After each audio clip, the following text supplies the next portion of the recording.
Bismillahirrahmanirrahim. Assalamualaikum warahmatullahi wabarakatuh.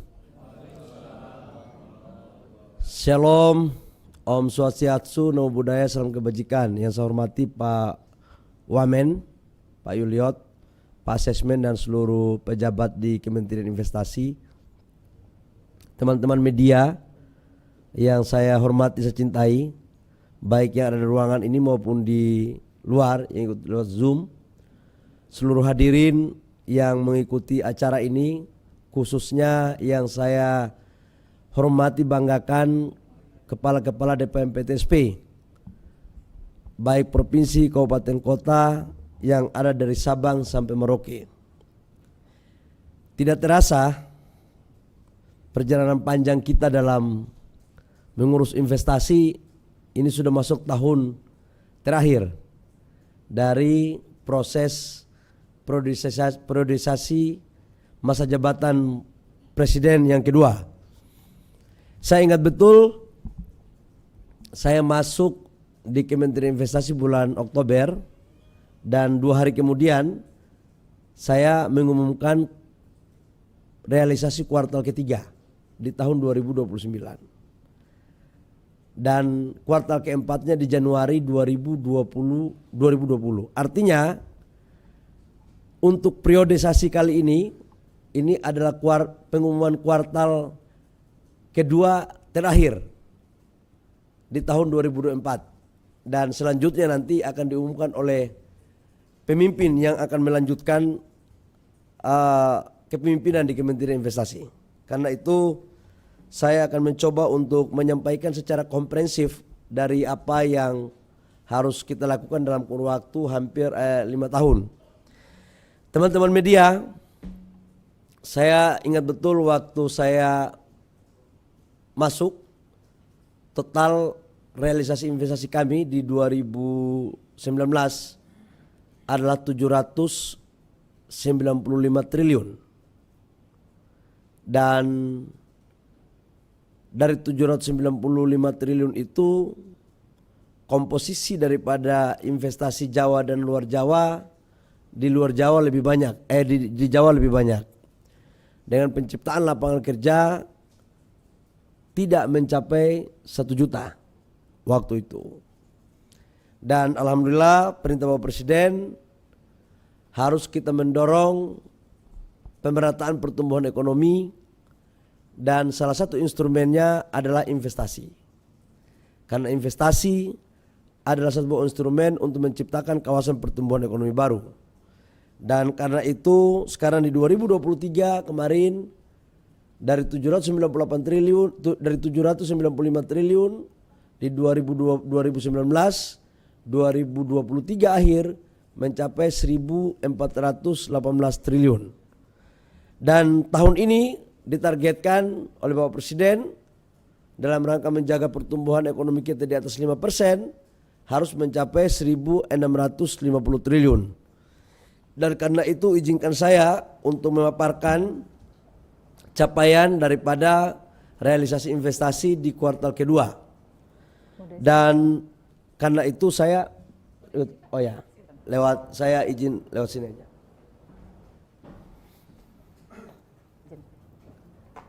Nah, teman-teman, kalau kita lihat di kuartal kedua, total investasi yang masuk sebesar 428,4 triliun. Tumbuh secara Q&Q 6,7%, year on year-nya 22,5%. Artinya kalau dibandingkan dengan bulan kemarin, itu tumbuh sebesar dari kuartal pertama ke kuartal kedua tumbuh sekitar 6,7%.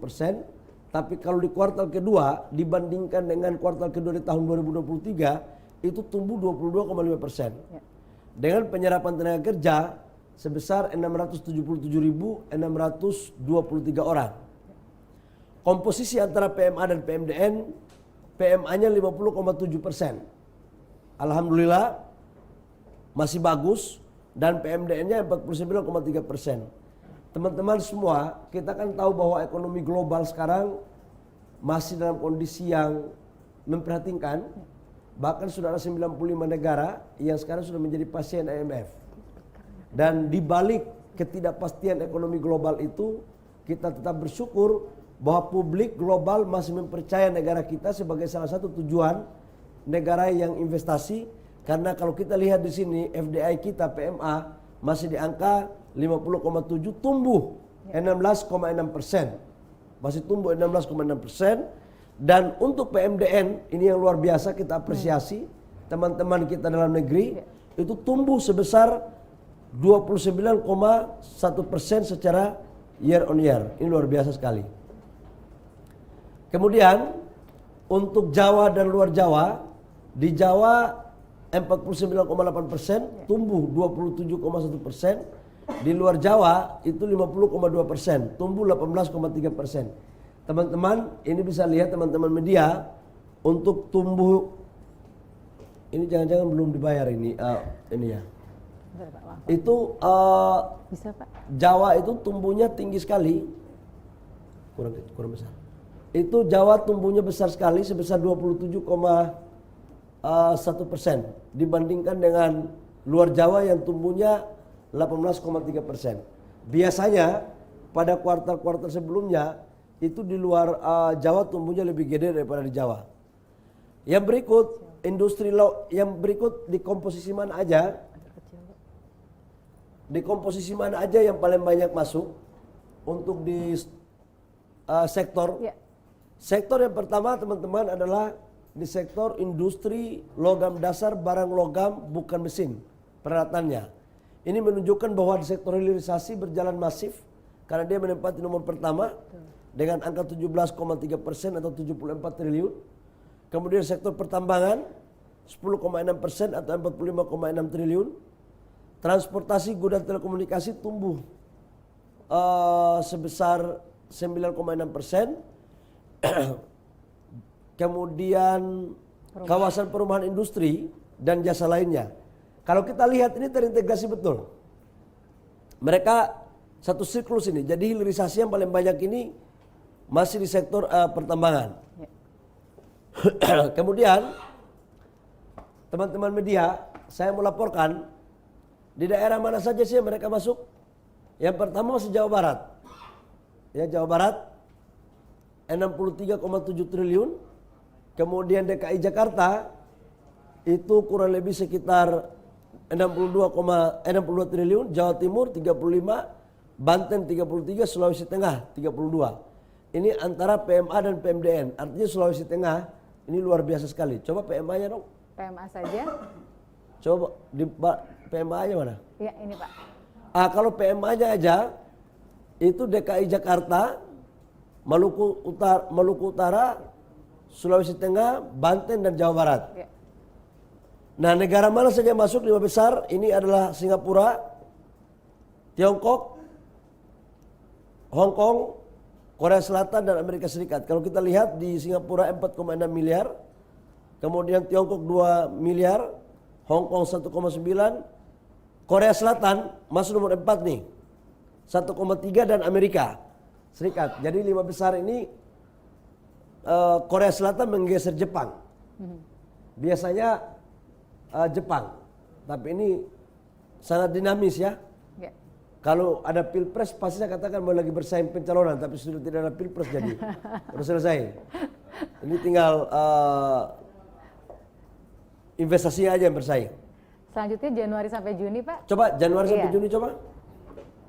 Nah, teman-teman media, alhamdulillah satu semester sekarang kita sudah mencapai 829,9 triliun, tumbuh 22,3%. Kemudian penyerapan tenaga kerjanya itu 1.225.042 orang. Dengan target dari 1.650 triliun, kita sudah mencapai 50,3%. Alhamdulillah. Jadi kalau siapa yang menjadi penerus saya ke depan, dia tinggal mencari 49,7%. Jadi udah alhamdulillah. Dan kalau kita melihat dari target Renstra kita itu hanya 1.239 triliun. Tuh. Renstra ya. Kalau 1.650 ini target dari presiden. Ya. Nah kalau kita combine dari Renstra itu kita capai 67%. Ini luar biasa sekali. Dan PMA PMDN, PMA-nya 50,8%, PMDN-nya 49,2%. Nah ini dong baru ada nyawanya. Kemudian Ini Jawa luar Jawa 2023. Jawa luar Jawa 2023 di semester 1 2023 itu 52,3. Sekarang 50,2%. Ya. Memang ini harus kita pacu lagi karena terutama tol-tol di Jakarta ini di Jawa, di Jawa Barat dan Jawa Tengah, Jawa Timur, DIY itu cukup berdampak luar biasa terhadap pertimbangan dari para investor. Karena masuk kos logistiknya jauh lebih murah. Kayak kemarin di Batang 18 perusahaan masuk karena di situ kawasan industrinya hanya 350 meter dari tol. Tapi ini year on year bagus tapi Pak ya. Oh ya, year on year-nya tumbuhnya 17,3%. Iya, luar Jawa. Tetap masih tumbuh. Iya. Karena Pak sebenarnya ini kan cuma 1.400 triliun, 1.418. Betul. Kemudian 2024 naik menjadi 1.650. Jadi targetnya dinaikkan. Kemudian tetap industri logam dasar masih pertama, yang kedua transportasi gudang, telekomunikasi, pertambangan, kawasan industri dan jasa lainnya. Nah ini nggak ada jauh beda, tetap yang nomor pertama Jawa Barat, DKI Jakarta, Jawa Timur, Sulawesi Tengah, Banten untuk pada daerah-daerah tujuan. Tapi ini luar biasa Pak, tadi kalau PMA PMDN Sulawesi Tengah triwulan 2 hanya peringkat 5, tapi begitu digabung dia naik peringkat 4 Pak Sulawesi Tengah ya. Oh Sulawesi Tengah ya? Iya. Ya, memang sana lagi masif ya. Iya. Lagi masif untuk pembangunan industri. Terutama pada sektor komoditas hilirisasi nikel. Memang lagi top di sana. Nah kali Pak kita bisa lihat PMDN Pak karena ada proporsi yang Coba berbeda. PMDN, Kalau coba. PMDN ada Nah di kalau yang pertama. PMDN, DKI Jakarta nomor 1 ya artinya. Betul. Jawa Barat nomor 2, Iya. Jawa Timur, Riau, Kalimantan Timur. Iya. Nah ini Kalimantan Timur ini juga mencakup IKN ya. Jadi dia masuk nomor 5, ini termasuk IKN juga. Dan pada semester ini Singapura, Tiongkok, Hong Kong, Amerika Serikat masuk di 4 besar. Iya. Dan Jepang. Iya. Tadi Korea peringkat 4. Korea triwulan masuk 2. di kuartal kedua, Iya, betul. nomor 4 tapi sekarang udah enggak. Iya. Ini untuk trennya Pak, untuk tenaga kerja, penerapan tenaga kerja memang di triwulan ini paling tinggi Pak dibandingkan triwulan-triwulan sebelumnya jika Oke. dibandingkan. Iya. Oh ya ini ya. Betul. Ini lapangan pekerjaan kita naik terus nih. Iya. Karena saya kan sering ditanya oleh wartawan, Pak Menteri, apalah artinya pertumbuhan ekonomi bagus, tapi kalau penciptaan lapangan pekerjaan sedikit. Gara-gara pertanyaan itu membuat saya nggak tidur, membuat formulasi bagaimana caranya agar investasi padat modal, tapi juga mampu melakukan penyerapan tenaga kerja. Dan kita blending mana yang bisa dipadat karyakan, mana yang bisa didorong untuk high teknologi. Teman-teman, kemudian kalau kita lihat di sini, dari sektor manufakturnya, teman-teman bisa lihat, itu semakin hari kuning ini semakin besar ya. Iya. Dulunya kan sektor primer, paling banyak. Sekarang kita lihat perimbangannya udah mulai bagus ini. Artinya, kita sedang mendorong industri. Kan sering di berbagai berita terjadi deindustrialisasi. Mungkin sekarang harus melakukan penelitian ulang deh. Apa benar itu deindustrialisasi? Karena sekarang banyak industri-industri kita yang sudah kita dorong dalam waktu beberapa tahun terakhir. Ya. Kemudian Ini tren ini PMA, tren ya, PMA tren dari PMDN. 2022 Iya. sampai dengan 2024 itu naik terus, alhamdulillah ya. Ya, dan PMA-nya lebih tinggi tapi berimbang dengan PMDN. Ya, udah mulai ada keseimbangan antara PMA PMDN. Jadi ini artinya apa? Dalam negeri juga percaya, kemudian luar negeri juga percaya. Jadi keseimbangan terjadi. Kemudian Tren Jawa luar Jawa. oh Jawa luar Jawa. Iya. Oke Tin, apa lagi? Sudah konsisten Pak sejak triwulan 3 2020. Ini untuk Oke. triwulan kedua negara ke-6 sampai ke-10 Pak yang variasi. Triwulan kedua ini Betul. kita lihat Singapura pertama nomor 1, Iya. Tiongkok, Hong Kong, Korea Selatan, Amerika Serikat, Malaysia. Malaysia ini juga hub ini. Jepang, Belanda, Inggris, Kepulauan Virgin Inggris ya dan Inggris. masuk nih. Iya. Jadi ada 2 negara yang masuk di 10 besar. Saya pikir itu ya Tina ya. Kita lihat yang semester 1 ya Pak. Ini baru triwulan 2. Oh, semester semester satu, coba. 1-nya ya, ini peringkat 6 sampai Oke, 10 semester ya. 1 tetap Singapura, Betul. Tiongkok, Hong Kong, Amerika Serikat nomor 4, Jepang nomor 5, 6 Korea Selatan, Malaysia ini lote sebenarnya, ini masuk hub daripada Korea ini sebenarnya. Ya. Belanda, Inggris masuk nih. Oke.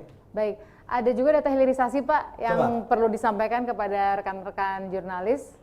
Nah, Ini adalah teman-teman, triwulan 2 Pak. Ini data hilirisasi nih. Jadi total hilirisasi pada kuartal kedua itu sebesar 105,6 triliun rupiah atau 24,6% dari total realisasi investasi di kuartal kedua. Di mana dari mineral itu sebesar 70,9 triliun, kehutanan 11,2 triliun, pertanian 12,5 triliun, minyak dan gas 5,8 triliun, kemudian baterai listrik itu 5,2 triliun. Totalnya 105. Coba minta satu semester. Satu semester, kita lihat datanya seperti ini. Nah, ini satu semester. Dari Januari sampai Juni. Itu untuk smelter mineral 114,1 triliun, terlalu banyak soalnya. Kita tiap hari sebut angka uang orang aja. 114,1 triliun, dari nikel 80, tembaga 28, boksit 5,1, timah yang masih kecil. Tapi memang timah ini industrinya beda dengan nikel atau boksit, karena memang nilai investasinya juga nggak banyak. Pulp and paper 24, pertanian 23, petrochemical 13,2, kemudian 6 ini termasuk baterai listrik. Petrochemical ini termasuk yang punya lote ya, yang di Cilegon. Pak. Cilegon. Ya. Lote itu kemungkinan besar tahun depan bulan Februari Maret itu sudah berproduksi. Itu salah satu investasi yang mangkrak itu. Oke? Totalnya Totalnya 181,4 triliun atau setara dengan hampir 22%. ada juga dilaporkan setiap 6 bulan Pak, yaitu laporan usaha mikro kecil Pak. Oke. Kan banyak orang tanya, Kementerian Investasi ini kok urusnya gede-gede aja, kecil-kecil enggak? Ya. Nah, ini kita mau lapor nih. Untuk UMKM dari Januari sampai bulan Juni Ya. itu total yang masuk 2,4 juta proyek Pak. 2,4 juta proyek, Ya. mana total 7. 127 triliun. Ya. 127 triliun, lapangan pekerjaannya 4.696 orang. 4.696.618 orang. Ya. Kalau dibagi lagi, usaha kecil dengan usaha mikro ini paling banyak menciptakan lapangan pekerjaan. Nah, mereka masuk di sektor perdagangan dan reparasi. Kalau kita lihat konstruksi Ya. 11, hotel dan restoran 13, tanaman pangan Perkebunan. 7, jasa lainnya 24,8 T. Dan UMKM kita kan memang masih tidak jauh-jauh dari sektor inilah kira-kira. Tapi mereka ini penyerapan tenaga kerjanya luar biasa loh. Makanya saya itu lagi berpikir ya, kadang-kadang kita ini dari lubuk hati saya ya, nggak adil sama UMKM, terutama dalam modal. Kredit lending kita sekarang 6.300 triliun. Tapi yang dikasih ke UMKM nggak lebih dari 18%. Padahal UMKM punya kontribusi terhadap penciptaan lapangan pekerjaan gila sekali. Ini 4 juta. Yang tadi di sana cuma 1 juta. Di sana sudah 800 triliun, ini 127 triliun. Jadi kalau modalnya kita kasih tambah lagi, perbankan bisa memfasilitasi, maka ini sebagai instrumen yang paling bagus untuk pencipta lapangan pekerjaan. Sekalipun upahnya itu besarnya masih UMR. Betul. Tapi sangat luar biasa dan ini nggak salah. GDP kita kan 60% itu UMKM. Ya. Jumlah unit usaha kita 99,99% itu UMKM. Jadi ini yang ke depan saya pikir kolaborasi dengan UMKM ini harus kita lakukan.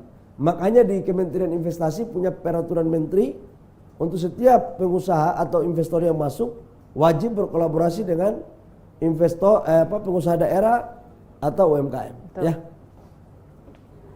Bapak bisa kembali ke tengah lagi Pak, sudah akan sampaikan Oh, pertanyaan dari teman-teman minta wartawan. minum dong. Oh siap Pak. Sementara itu saya persilakan teman-teman untuk bersiap yang akan menyampaikan pertanyaan. Kemarin banget sikap dari Muhammadiyah sudah bilang kalau bakal mengambil atau mengelola izin tambang gitu. Dan seperti yang kita tahu kan izin tambang itu kan dari PKB 2B X ya. Kalau NU kan dapat dari XKCP.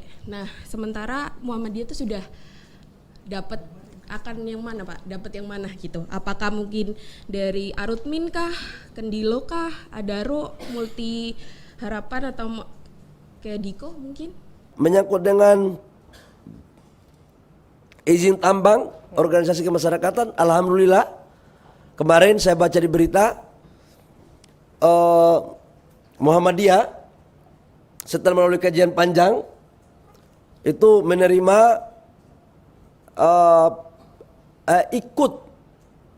ikut serta dalam menjalankan program pemerintah terkait dengan pemberian konsesi.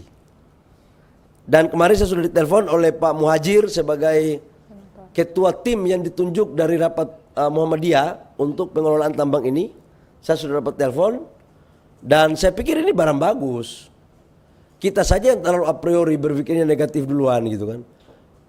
Banyak sekali ngomong ormas kalau nggak punya pengalaman gimana. Emang saya mau tanya, di Republik Indonesia ini orang pengusaha tambang itu sebelum dia pengusaha tambang dia sudah punya tambang duluan. Orang bilang lingkungan nanti rusak kalau organisasi keagamaan yang mengelola, yang benar aja lah. Sekarang aja nggak ada organisasi keagamaan yang mengelola, sebagian begitu. Justru kehadiran organisasi keagamaan ini untuk memberikan contoh kepada investor lain, kelola tambang yang baik dong, lingkungannya dijaga gitu loh. Yang ketiga, justru kita terlambat menurut saya. Presiden yang berani untuk memberikan begini hanya Presiden Jokowi. Ini adalah bagian daripada penterjemahan dan implementasi pasal 33 Undang-Undang Dasar 45. Dinyatakan bahwa seluruh kekayaan yang dimiliki oleh negara kita baik laut, udara dan darat itu dipergunakan semaksimalnya untuk kesejahteraan rakyat. Dan ada demokrasi ekonomi. Yang namanya demokrasi ekonomi itu harus inklusif. Sila kelima itu bicara tentang keadilan sosial bagi seluruh rakyat Indonesia. Negara ini dibangun bukan pemberian, ini perjuangan yang diperjuangkan oleh tokoh-tokoh agama, baik Islam, Kristen, Katolik, Buddha, Hindu.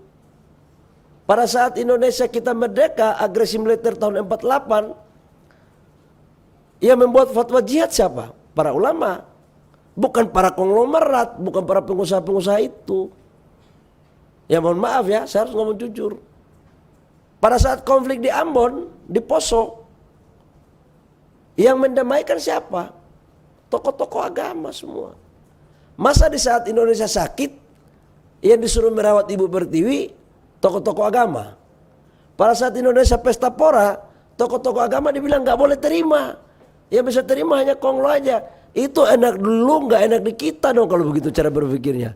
Dan cara berpikir ini menurut saya bertentangan dengan substansi daripada Pancasila dan Undang-Undang 45. Cuma selama ini kan nggak ada berani yang melakukan itu. Datang Pak Presiden Jokowi. Ini adalah bagian daripada program retribusi. Nah tapi kan retribusi ini kan harus dengan cara yang elegan, bermartabat dan beraturan. Nah aturannya kita buatkan. Di dalam Undang-Undang Minerba itu dinyatakan di pasal 6 itu dinyatakan bahwa pemerintah berkewenangan untuk memberikan WUPK dengan skala prioritas. Cuman selama ini belum ada PP-nya. Kita buatkanlah PP-nya, cantolannya di pasal 6. Orang kan maunya hanya BUMN. Dalam hati saya di mana sih hati kita ini? Kita kalau mau kasih ke rakyat kok susahnya minta ampun gitu loh. Tapi kalau kasih ke konglomerat, kasih ke investor asing, semua setuju. Jadi sebenarnya yang anti asing ini siapa gitu loh. Aku mau nanya, Pak Presiden Jokowi mau membela rakyat, membela NU, membela Muhammadiyah, membela Katolik, membela Protestan, membela Hindu, membela Buddha. Masa di saat begitu dibilang bahwa kita nggak boleh dikasih, tapi kalau asing datang ambil, diam aja. Nanti datang lagi Kementerian Investasi bilang jangan hanya berpikir asing-asing, kita juga berpikir. Jadi jangan terjadi apa ya, ambigu gitu loh. Negara itu nggak boleh ambigu. Dan saya menjalankan apa yang diperintahkan oleh Pak Presiden Jokowi. Saya eksekusi. Nah terkait dengan Muhammadiyah, karena sudah disampaikan, saya kasih prolog panjang dulu biar kamu paham tujuannya. Ya kan? Jadi terkait dengan Muhammadiyah, insya Allah kita akan memberikan dari ex PKP 2B yang paling bagus. Di luar daripada KPC. Yang mananya nanti saya laporkan ke Presiden dulu, baru saya laporkan ke kamu. Ya, karena pimpinan saya Presiden, jangan sampai saya lapor. Nanti kalau saya laporkan di kamu, belum saya lapor ke Presiden, besok pagi saya reshuffle. Bahaya kan? Gitu. Nanti dibilang kamu ini belum ada laporan, udah kasih ke media gitu. Ya deh ya. Tapi yakinlah bahwa niat kita baik. Niat kita baik untuk organisasi-organisasi keagamaan ini supaya apa? Mereka yang dikasih itu kan bukan organisasinya, tapi badan usaha yang dimiliki oleh organisasinya. Supaya mereka ada pendapatan halal, pendapatan yang sah, sesuai aturan, dipakailah program ini untuk sekolah, untuk kesehatan, fakir miskin, orang yang membutuhkan. Supaya apa? Mereka bisa membantu, merasa terbantu. Justru menurut saya kita terlambat kok, negara terlambat. Dan kalau saya diskusi sama Pak Prabowo, kata Pak Prabowo, jangan hanya itu Mas Bahlil. Dilihat juga organisasi-organisasi lain yang punya kontribusi kepada negara, yang klasifikasinya memenuhi syarat, ya kita kasih saja. Daripada kasih yang lain nggak jelas pula sebagian kan. Setuju gak? Kamu setuju gak kita kasih ke organisasi keagamaan? Hah? Kalau baik sih. Menurut kamu baik nggak ini? Ya udah kalau begitu. Kamu teman-teman media yang saya hormati dan seluruh pemirsa yang sempat ikut acara ini, khususnya kepada saudara-saudara saya, teman-teman saya kepala DPMPTSP, baik provinsi maupun kabupaten kota dimanapun berada dari Aceh sampai Papua, dari lubuk hati yang paling dalam, saya ucapkan terima kasih. Apa yang kami umumkan ini adalah hasil karya teman-teman, hasil kerja teman-teman bersama dengan kita. Dan ini bukan kerjaan 1-2 orang, tapi ini juga kerja tim kementerian lembaga, baik semua deputi dan pemerintah daerah. Terima kasih atas kerjasama kita selama ini. Semoga Allah Subhanahu wa Ta'ala, Tuhan yang Maha Kuasa, selalu meridhoi kita dan mengawal kita ke hari-hari ke depan untuk pengabdian kita kepada rakyat, bangsa dan negara. Terima kasih. Wabillahi taufiq wal hidayah. Wassalamualaikum warahmatullahi wabarakatuh. Shalom. Om Santi Santi Om, Namo Buddhaya, salam kebajikan.